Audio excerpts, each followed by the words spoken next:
რას დავბედით? იმაზე რაც ვაკეთებ და იმაზე მოკლედ დროში. შეიძლება მართლაც ევროპაც გავავოცო. Поздравляю весь личный состав. კარგი მანევრია ძალიან. იაპონიაში გადაცემაა. ვაშა გადაცემა თქვენთანაა. ვაშა მეგობრებო. თენგიზ გოგოტიშვილის ობიექტურად სუბიექტური ამბებით.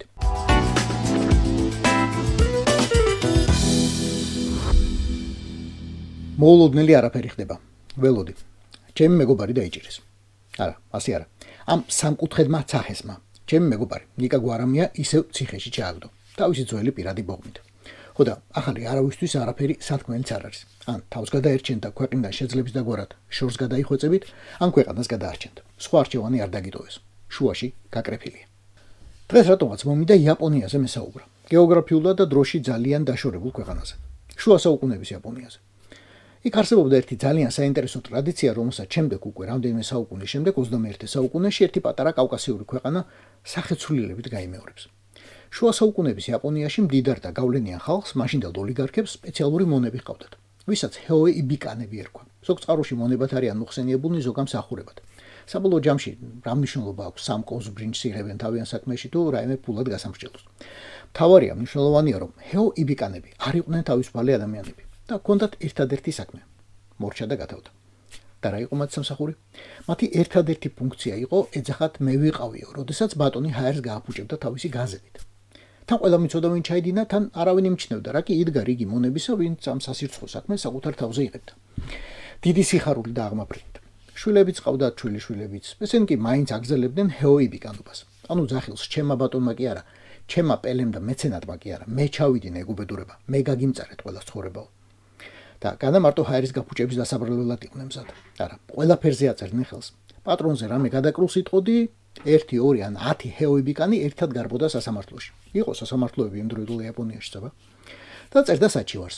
მაგას ჩემი პატრონი არ უყვარს და ამის გამო მე მონას მეძახისო. არა, განა არ ვარ მონა, ვარო. და ძალიანაც ვამაყობ ამით, რა კი მაცი ვარი თუ რაც იყო შუა საუკუნეების იაპონიაში მუდამ სავსე მაქვსო. შვილებიც საუკეთესო კერძო სკოლაში დამყავს და საუკეთესო კიმონოებს ვაცმევ. მეც საუკეთესო ფერუმარილს ვიცხებ და საუკეთესო, აი ყველაზე ძვირიან პლასტიკურ ქირურგებთან ვიბერავ ტუჩებს და სხვა ყველაფერსაცო. აბა რა გინდა მაშინ რატო იმეტებ საციხოთ მაგუბედურებს რომ ეკითხებოდნენ, ესენი პასუხებდნენ, იმიტომ იმეტებ რომ მაგათ ჩემს პატრონს ეთქვეს გადაბრუნებული და მაგას ვერ პატიობ. ეს ერთ წიგნში წავიკითხე. და მე გამახსენდა მეორე წიგნში წაკითხული. არ მახსოვს რომელ ქვეყანაზე იყო ლაპარაკი, მაგრამ იყო ერთი ქვეყანა, სადაც მდიდარ ოლიგარქს ბურია ერქვა და ჰეოიბიკანების მთელი ჯარი ყავდა. ვინც მის ნაცვლად ქუჩებში დარბოდა და ოპოზიციას არბევდა. მერე ბატონი ბურია იძახდა, მე არ ყოფილვარ. ორ ოპოზიციურ ჯგუფს შორის გაუგებრობა მოხდაო. სხვა ჰეოიბიკანები იყვნენ, ვინც ამ ბურიას მთლად პატრონს, მგონი პუტინი ერქვა იმას, წერილებს წერდნენ. აი გეხვეწები, დაუშვი პირდაპირ ფრენები და გაგვიუქმე ვიზები. ძალიან გვინდა, ცუმში ვაჭრობა და შენ დინასტიის პირველი იმპერატორის მავზოლეუმის რიგში დგომო. ბურია მისო, ჩემგან რა გინდათ, აბა, ჩემი ხელმოწერა მაჩვენეთ მაგ წერილებზეო. ყველაზე დაწინაურებულმა ჰეოიბიკანებმა იმ ქვეყნის პარლამენტში შეიტანეს რუსული კანონები. ბურია მისო მე რა შუაში ვარო. მერე ვიღაც მონებმა ნეიტრალიტეტი მოითხოვეს და დიდ ჩრდილოელ მეზობელთან დიპლომატიური ურთიერთობების აღსადგენად ხელმოწერების შეგროვებას შეუდგნენ. და ისევ ვერ დაადანაშაულე ბურიას. ეგ ხომ არ აწერს ხელს იმ პეტიციებს. სხვები აკეთებენ ჰეოიბიკანები, მონები. თუ მსახურები, რომელთა პროფესია დაიბრალონ ჩემმა მდიდარმა ხაზეინმა კი არა, მე გავაკუე, მე მოვჯვი და სასამართლოშიც მე გავიქეციო. რის თქმა მინდოდა ამით? არაფრის. გარდა იმისა, რომ იაპონიას ძალიან საინტერესო ისტორია აქვს. იკითხეთ იაპონიის ისტორია, ბევრს გაიგებთ.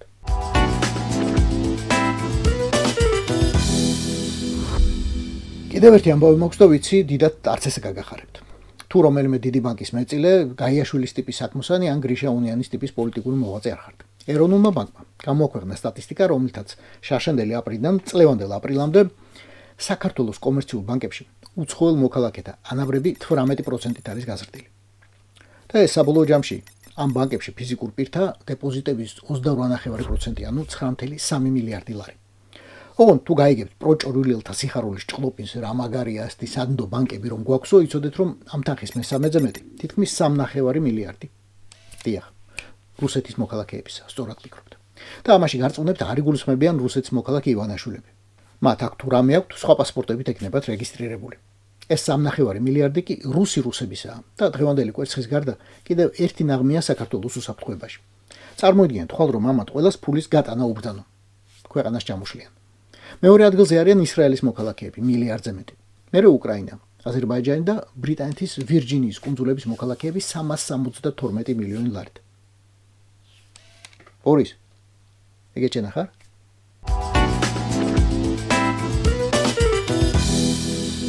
გახსოვთ, როდესაც ქართულ ენაში იყო სიტყვა ნატო. ნატო ხო? უცხოური სიტყვა იყო, მაგრამ ქართულში თითქოს დამკვიდრდა. და უცებ მერე შეიცვალა ხელისუფლება, სიტყვა ნატო ისევე მიეცა დავიწყებას, როგორც ჩოყლაყი ან დასტაკარი. 2 დღის წინ დავესწარი ნატოს ორგანიზებულ კონფერენციას სახელად რიგის სტრატეგიული კომუნიკაციის დიალოგი. მიხვდებოდით, რიგაში დავესწარი. ასეთ კონფერენციებზე ადრე ქართველები კარს თუ არ უღებდნენ ხოლმე ფანჯი და მიზურებოდნენ აუცილებლად, რას ქვია, ნატო შეიკრიბა და ჩვენ არ დაგვეძახაო. ახლა კი 800-ზე მეტ მონაწილეს შორის ქართველი ვიყავით სულ 3. და არც ერთი არ წარმოადგენდით ხელისუფლებას. ყველა იყო ამ კონფერენციაზე დაწყებული ლატვიის პრეზიდენტით. საქართველოს ელჩს ჭკუან დავალება რომ ქონდა, აქ აუცილებლად უნდა ყოფილიყო, მაგრამ მე-7 მდივანიც კი არ გამოუგზავნია საელჩოს, არა თუ თავად მოსულა. არადა აქაურობა სავსე იყო უკრაინელებით, რომელთაც ჩვენთან ერთად დაპირდნენ, გახდებით ნატოს წევრებიო და მოლდოველებით, რომლებსაც არასდროს არაფერს დაპირებიან, არასდროს უთქვამთ ნატოში გვინდაო, არიან ნეიტრალურები და არიან, მაგრამ ასეთ შეხვედრებს აქტიურად ესწრებიან. 3 ვიყავით მეთქი გითხარით ხო და 2 მოკლედ გავისაუბრეთ. საუბარი ნატოზე არ გამოვიდა, რა კი ეგ ახლა მეორე და მესამე რიგის ამოცანაა უკვე სამწუხაროდ. მაგრამ გამოვიდა საქართველოს. და ახლა ამ საუბრის მოწმეება თქვენს გიწევთ. ილია გლონტი, მედიასა და პირად აქტივიზმზე, პროტესტზე, რომელიც გრძელდება. პირველ რიგში, რატომ მონაწილეობს ასეთ ღონისძიებაში? მოკლედ პირველი რაც შეგვიძლია ესეთი სამიტებისგან, მათ შორის სტრატეგიული კომიტეტის, ნატოს სტრატეგიული კომიტეტისგან წამოვიღოთ, ეს არის ის ცოდნა და გამოცდილება, რომელიც აქვთ ამ ორგანიზაციებს, რომელიც მონაწილეობენ ამ სამიტში რუსულ პროპაგანდასთან ბრძოლაში და ჩვენ დღეს ვიმყოფებით პირველ ხაზზე ამ ბრძოლაში, იმიტომ რომ ქართული ოცნება და ეს ეგრეთ წოდებული არალეგიტიმური მთავრობა ყველა ხერხს იყენებს ეგრეთ წოდებულ კგბ-ს ხერხს და შესაბამისად ძალიან მნიშვნელოვანია გქონდეს ინფორმაცია როგორ უნდა დაუპირისპირდეთ მას მით უმეტეს მაშინ როდესაც ვაკეთებთ ეგრეთ წოდებულ აქტივისტურ მედიას ხო ისაუბრა ესეთი მედია რომელიც ასე ვთქვათ აქტივისტურია და ემსახურება იმ მიზანს რომ პროტესტი უფრო გახდეს ფართო უფრო მეტმა ადამიანმა გაიგოს პროტესტის შესახებ და კიდევ უფრო მეტი ადამიანი ჩაერთოს ამ პროტესტში მეორეს მხრივ ზოგადად მნიშვნელოვანია რომ ყოველდღიური სიტუაციის შესახებ მოვახსენოთ და ასევე გასაგებია რომ დღეს უკრაინა არის რომ ნომერ 1 ასე ვთქვათ ინტერესის სფერო და გვესმის რომ ჩვენ ახლა პირველი ვერ ვიქნებით ევროპულ აჯენდაში თუმცა მნიშვნელოვანია რომ ინფორმაცია ყოველდღიურად ან მაქსიმალურად სადაც ვიქნებით უდებისმიერ ფორუმზე მათ მიიღონ და აქტუალიზაცია მოვახდინოთ საქართველოს საკითხის იმიტომ რომ გეოპოლიტიკურადაც და ჩვენი ქვეყნის ბედი ჩვენზეა პირველ რიგში დამოკიდებული და თუ ეს საკითხი ჩვენთან არ გავააქტუალურებთ და არ ვესაუბრეთ სინამდვილეში რა ხდება საქართველოში ზუსტად რუსული სპეცოპერაცია ხორციელდება პირდაპირ მნიშვნელობით შეიძლება ომი როგორც უკრაინაში ჩვენ არ გვაქვს მაგრამ იგივე შედეგებით ჰიბრიდული ომი გვაქვს და ასე ვთქვათ ფრონტლაინი ვართ ამ ნაწილში მათ შორის ევროპისთვისაც და ბევრი რამე გამოცდილების და მომავლისთვისაც მათი უსაფრთხო მომავლისთვისაც მნიშვნელოვანია საქართველოს ბედი და ეს უნდა გავაგებინოთ რომ ეს არ არის უბრალოდ ერთი პატარა საქართველოს ისტორია ეს არის ევროპული ქვეყნის ისტორია რომელსაც თუ ამ ბრძოლას ევროპა წააგებს საქართველოში აუცილებლად ექნება შედეგები ევროპის ტერიტორიაზეც მათ შორის. რა შეიძლება ქნას ევროპამ საერთოდ რას ვემართლებით, რას ველოდებით იმათგან, ვისაც ჩვენ, ხოცები კი არა, ჩვენ მივიჩნევთ პარტნიორებად.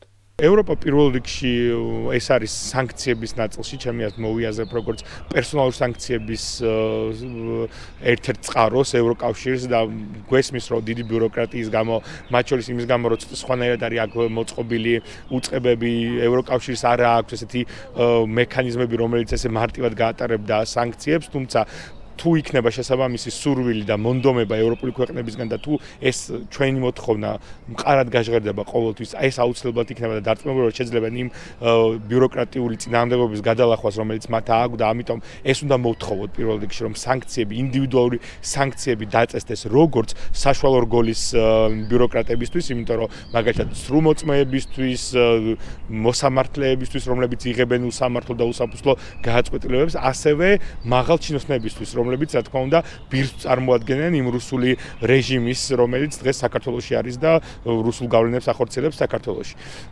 ასევე უნდა ვთხოვოთ და მაქსიმალურად ვცდილობთ რომ ვესაუბროთ მხარდაჭერაზე, რომელიც შეიძლება იყოს პირდაპირ იმ ნაწილში, რომ როგორც განცხადებების საფუძველი, რომელიც არის ძალიან მნიშვნელოვანი ზოგადი განცხადებები, ასევე მონაწილეობა, უფრო ჩართულობა ჩვენ პოლიტიკურ პროცესებში იმ კუთხით, რომ ჩვენ ოპოზიციასთან ლაპარაკი, ჩვენ არასამთავრობო სექტორთან ლაპარაკი და კომუნიკაციაც ყოველდღიური და მაქსიმალურად მჭიდრო კომუნიკაცია ჩვენს ესე ევროპულ ნაწილთან საზოგადოების არის ძალიან მნიშვნელოვანი, იმიტომ რომ ამაზე იგება ნებისმიერი ურთიერთობა და ურთიერთობა არის საფუძველი იმისა, რომ რაღაც ჩართულობა იყოს ყოველ ევროკავშირიდან და ჩვენი მხრიდანაც ძალიან მნიშვნელოვანია გვესმოდეს, რომ ისინი ჩართულები არიან ამ საკითხში, იმიტომ რომ ჩვენ უნდა ვიცოდეთ, რომ ჩვენ ვაინტერესებთ ევროპას და ჩვენ აქ გველოდებიან და მე ხედავ ისაც ამას ყოველდღიურად, როცა ჩამოვდივარ ევროკავშირში და ხვდები სხვა წარმოადგენლებს, მაგრამ ეს უნდა ისმოდეს საჯარო ტრიბუნიდან და ხალხს უნდა ესმოდეს ეს მთელ ქართულ საზოგადოებას, რომ ჩვენ აქ გველოდებიან და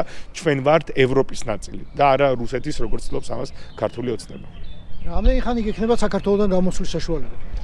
ეგ არავინ არ იცის. ეს ისეთი კითხვა მე ეხლაც კი მიკვირს, რომ ხანდახან მიშვებენ ხოლმე მართლა ველოდები პასპორტ კონტროლზე, რომ ჩამერტყავენ თუ არ ჩამერტყავენ.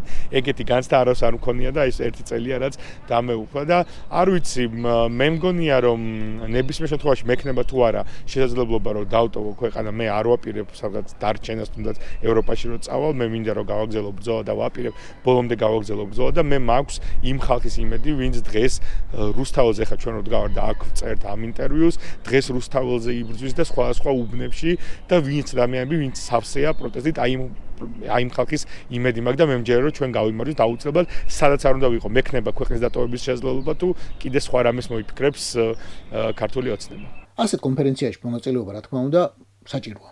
ვიღაცა შეხვდება რაღაცას გაიგებს, აუხსნის, მაგრამ მართალი გითხრათ, ხანდახან ვფიქრობ, როგორ გინდა ვიღაცას აუხსნა, რა ხდება ქვეყანაში, როცა თავად ვერ იჯერებ ისეთი ტემპით ეტენები პუტინის ანუსში. ისეთი ტემპით იშტამპება ახალი დრაკონული კანონები ამ ეგრეთ წოდებული პარლამენტის მიერ. აი, გეკითხებიან, მართლა და მე საკუთარ თავს შუმად ეკითხები, ნუ თუ მართლა. მართლა ხო? მართლა.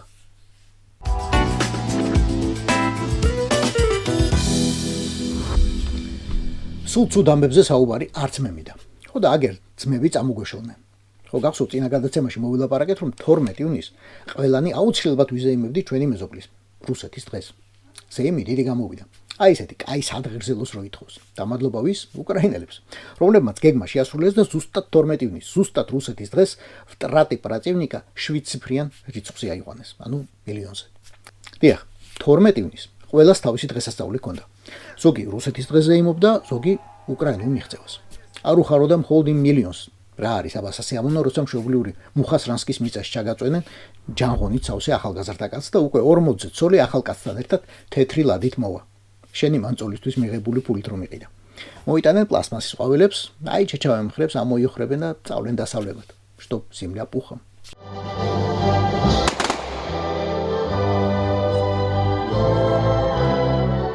მით უფრო ნაკლებად სასიამოვნოა, როცა მშობლიურ მუხოსრანსკამდე ვერ მიაღწია და მადლიანი უკრაინული მიწის სასუქად იგეცი. შენმა ოჯახმა კი ის თეთრი ლადაც ვერ იყიდა, რადგან კომისარიატის საბუთებში უგზო უკლოდ დაკარგულად ითვლები.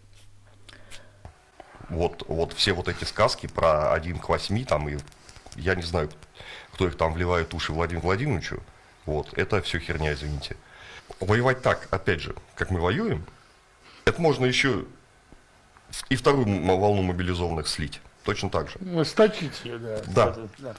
С другой стороны, те, кто воюют, 4-й год, ну, люди задолбались. В каком состоянии там мужики наши, ну, это же, ну, что я тебе рассказываю, ты это видел. Да, конечно, видел. Вот. Смертельно уставшие, серые, больные.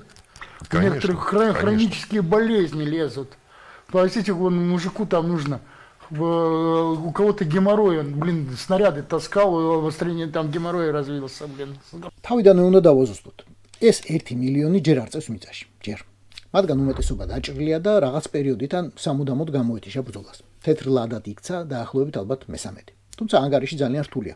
მაგალითად, სტრატეგიული კვლევების საერთაშორისო ცენტრის არითმეტიკით დადასტურებულად ჩამიწებულია 250,000 ოკუპანტი, ან ცოტა მეტი. BBC-მ კი უტყუარა დაადგინა 110,000 რუსი სალდათის სახელი და გვარი, ვინც უკვე თუთიის ყუთშია. ეგ მაისის ბოლოს იყო. Против дронов нет приемов, нас было 100, теперь ничто. Не жди меня, мама, я в Украине лежу, в воронке весь в грязи. Ამ მილიონში არ შედიან ჩრდილოკორეელები, რომლებიც კურსკისკენ გადაისროლეს და თავდაუზოგავად იბრძვიან. არ იბრძოლებენ და იქით ჩრდილოეთ კორეაში დარჩენილ ოჯახებს დაუხრეტენ. იქ ყველაფერი მარტივადაა. სავარაუდოდ არ შედიან ჩინელები, ნეპალელები, ტაჯიკები და სხვები, ვისაც რუსი დაუნანებლად ერეკება სასაკლაოს. არა სიტყვა დაუნანებლად აქ ალბათ მგონი ზედმეტია. სხვა ვინ დანანებია საკუთარი რიაზანიდან, ჩელიაბინსკიდან, ტაჯიკსა და кореელზე რომ დასწყდეს გული. და ისევ რუს სამხედრო კომენტატორებს მოусმინოთ. Там разбитые поясницы, эти протрузии, позвоночники летят у людей. Да это катастрофа на самом деле. То, что мы наблюдаем сейчас, ну да, это вот калечка, это калечка. Чем дальше в лес, тем больше людей вспоминают про 17-й год, потому что прям вот, ну, ой, как похоже. Сюжеты до степени держали. აი ეს კი უკვე კარგად ჟღერს. სალდათები და მატროსები რომ გაბრაზდნენ 917-ში. შედეგი კი გვახსოვს. მართალია იმ ამბებში გერმანიის კაიზერის ოქროცერია, მაგრამ როგორ გინდა ახლა მეც თხოვ ცოტა ფული გამოიმეტოს. არა და კაი საქმეს იზამდა. რამდენ ქვეყანას გადაარჩენდა, რამდენ ადამიანს. გადაარჩენდა მაგალითად რიგით ვახრუშევს. ამ ერთი კაცის პატარა ადამიანური ტრაგედია დაგარწმუნებთ რამეში. საკუთარი ნაწილის მეთაური, სამხედრო კომისარი და ექიმ-ფსიქიატრი ვერ დაარწმუნა და არა, მათ ჟერათ, რომ რიგით ვახრუშევს აქვს მსუბუქი გონებრივი ჩამორჩენა, რომ ამის გამო სკოლაში მხოლოდ 8 წლისა მიიღეს და პირველივე კლასში ჩატოვეს. რომ როდის დაამთავრებინეს 9 კლასი, ისე რომ გამრავლების ტაბულაც კი ვერ დააზაპირებინეს, რომ იგინება და მუშტებს იქნებს უაზროდ. არის ის რა დღეა, რომელი წელია, არ ესმის ანდაზების შინაარსი, სხვაც არაფერი გაეგება და ემოციურად ჩამოუყალიბებელი, როგორც ამბობენ. ამ ყველაფრისა დოკუმენტებით მეთაურებს ასჯერათ, კომისრებსაც და ექიმებსაც, მაგრამ მაინც გაიწვიეს ჟერში და განა სასადილოში კარტოფილის თლა ან საპირფარეშოების ხეხვა დაავალეს. თუმცა დანაც და იატაკი შვაბრაც თავისთავად საშიში იქნებოდა სტიკაცის ხელში. პირდაპირ ყუმბარ მტყორცნი ჩაახუტეს და აი და ვперед. Правильно ствол взял! Выстрел! Ушел в укрытие! დადის ახლა საწყალი დედამისი კანტორიდან კანტორაში, კომისარიატიდან პროკურატურაში, პროკურატურიდან სასამართლოში და ითხოვს დამიბრუნეთ ჩემი ამატყოფიშვილი, თქვენთვისაც საშიშია იქ თავისი ყუმბარ მტყორცნითო. მაგრამ ეხლა იმათ მეტი საქმე არ აქვთ, სალდათი დაკარგონ სანამ ზუნდქავს. არა უშევსო, ჩამორჩენილია გონებრივად, მაგრამ ჩვენ ვეტყვით საით მიატრიალოს ეგ ყუმბარ მტყორცნი, როცა საჭირო იქნება. ამ ვახრუშევსაც ხან უხსნიან, ხან ეტყობა ვერ უხსნიან. იმიტომ რომ სამხედრო ნაწილში აშკარად პრობლემები აქვს. Так что с руками? Резали, били по рукам. Че резали, били, че, как, что? Ножом. Понял. Тут ножом. Тут тоже ножом. Хотели палец отрезать. ამას ყველაფერს რიგით ვახრუშევს მტერი კი არ უკეთებს. ამას უკეთებს საკუთარი თანამებრძოლი და საკუთარი მეთაური. ხო და ხვალ რომ გაიდოს ამ ჩვენმა ვახრუშევმა თავისი შაითან ტრუბა და გამოკრა სასხლეც მერე 1.304.000 გაიზრდება 1.310.000-მდე, ან კიდევ უფრო მეტამდე. არა, უმაგისოდაც გაიზრდება და შეიძლება ვახრუშევიანად გაიზარდოს, რომელსაც ოჯახში თეთრი ლადა ჩაანაცვლებს.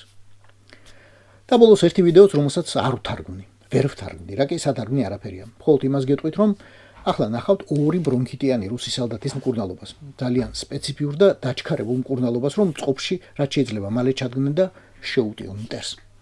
Ну что, сука, лежите, блядь, будем лечить бронхит ваш, не выполнили задачу, блядь, чё молчите, блядь, лечим дедовским способом вас, блядь, сколько дней уже, вылечили, блядь, нет, что молчим, блядь, все поняли, ну еще пару дней полежите здесь. Подняли. Полежите еще здесь пару дней, поймете.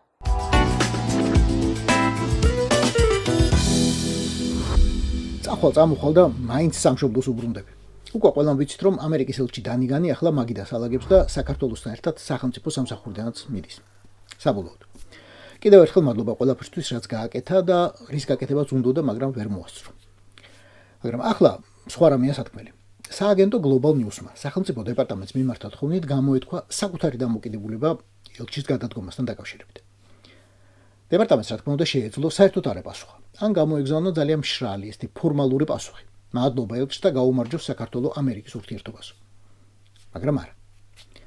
სახელმწიფო დეპარტამენტმა საჭირო ჩათვალა ეს შემთხვევა გამოეყენებინა აი რბილად რომ ვთქვათ შეხსენებისთვის. ცოტა ნაკლებად რბილად რომ ვთქვათ ჯიკებისთვის. და კიდევ უფრო ნაკლებად რბილად რომ ვთქვათ პანჭურისთვის, რომელიც კოდს ამოარტყა. მოდი ჩაუღრმავდეთ დიპლომატიურ თარგმანს. მადლობას ვუხდით ელჩ დანიგანს შეერთებული შტატების 33 წლიანი გამორჩეული სამსახურისთვის. თანამდებობის დატოვებამდე მას ჩვენი სრული მხარდაჭერა აქვს. და აქ ძალიანაც მშვიდად შეიძლებოდა გაჩერება. საბოლოო წერტილის დასმა. სულ ერთი რომ იყოს. მაგრამ ჩემს არაა სულ ერთი რაკი ვიღაც დაждდა და წერა გააგრძელა. ჩვენ ვაგრძელებთ საქართველოს მიმართ ჩვენი დამოკიდებულების შეფასებას ამერიკული ინტერესების წინ წამოსაწევად. შეერთებულმა შტატებმა ნათლად აჩვენა თუ რა ნაბიჯების გადადგმა შეუძლია საქართველოს მთავრობას, რათა დაამტკიცოს, რომ იგი სერიოზულადაა გაწყობილი შეერთებულ შტატებთან ურთიერთობის გასაუმჯობესებლად. სააგენტო იტყობინება, რომ წერილს ხელს აწერს სახელმწიფო დეპარტამენტის სპიკერი ტემი ბრუსი. ამერიკაზეა საუბარი და გვახსოვდეს, რომ გამეორება ცოდნის დედაა. ხო და რა უკოცებო დედა რაო? ვაშინგტონიდან შემოთვალეს. კოცებს უკვე უთხარით, რასაც ველოდებით მათგან, თუ მართლა უნდა ჩვენთან მეგობრობა, სანამ არის დრო და საჯაროდ არ გამოგვიცხადებია, რისთვის გავემეტებთო. გამეტება, რომ შეუძლიათ ეს ბორის ივანაშვილმა საკუთარ ტყავზე იგრძნო, როდესაც შობის დილას უცებ გაიღვიძა და აღმოჩნდა, რომ სანქციების სიაშია. თანაც აი ყველაზე სამარცხვინო რუსული სიით. როგორც რუსეთის ხელშემწყობი უკრაინის წინააღმდეგ ომში. ახლა ამერიკაში ელჩად გაუგზავნიათ ვინმე თამარ ტალიაშვილი. გაინტერესებთ ვინ არის ყოფილი ელჩი ევროსაბჭოში. თუ მისი დიპლომატიური წონა და გავლენის დონე გაინტერესებთ, გაიხსენებთ რა მოხდა ევროსაბჭოში სულ რამდენიმე თვით ადრე. ქართული დელეგაცია ჭიტლაყით გამოაგდეს ევროსაბჭოს საპარლამენტო ასამბლეიდან დემოკრატიის დარღვევისთვის. ხო და ეგ არის ტალიაშვილის დიპლომატიაცა და გავლენის დონეც. არის თუ არა ეს ვინმე ტალიაშვილი ახლა საკმარისად მძიმეწონიანი ფიგურა იმისთვის, რომ ელჩის რანგში უკვე ვაშინგტონი მოდრიკოს, ფული დააბრუნებინოს ბორის ივანაშვილისთვის და მერე ამოაშლებინოს რუს მავნებელთა სიიდან, ამას ნელ-ნელა დავინახავთ. იქამდე მაინც შეგახსენებთ, რომ პირადი სანქციები და ანგარიშების გაყინვა არ არის სასჯელის უმაღლესი ფორმა, რაც შეიძლება გაბრაზებულმა ამერიკელებმა მოუფიქრონ დიქტატორებს. იმათ, ვინც მაგალითად არ მოინდომა მათ ელჩთან შეხვედრა და ამერიკის ადმინისტრაციის სახელით გამოგზავნილი წერილის გამორთმევა. აგერ ბატონი სადამი და გენერალი ნორიეგა დამეთანხმებიან. უკეთეს სიმედითა და სურვილებით გემშვიდობებით. სულ ცოტა ხნით გამოიწერეთ და მოიწონეთ ვაშა გადაცემა. ვაშა მეგობრებო. რაც დავდივით, იმაზეც ვაკეთებ და იმაზე მოკლედ დროში. შეიძლება მართლაც ევროპას გავავოცოთ. Поздравляю весь личный состав. კარგი მანევრია ძალიან. Я помню, вообще, когда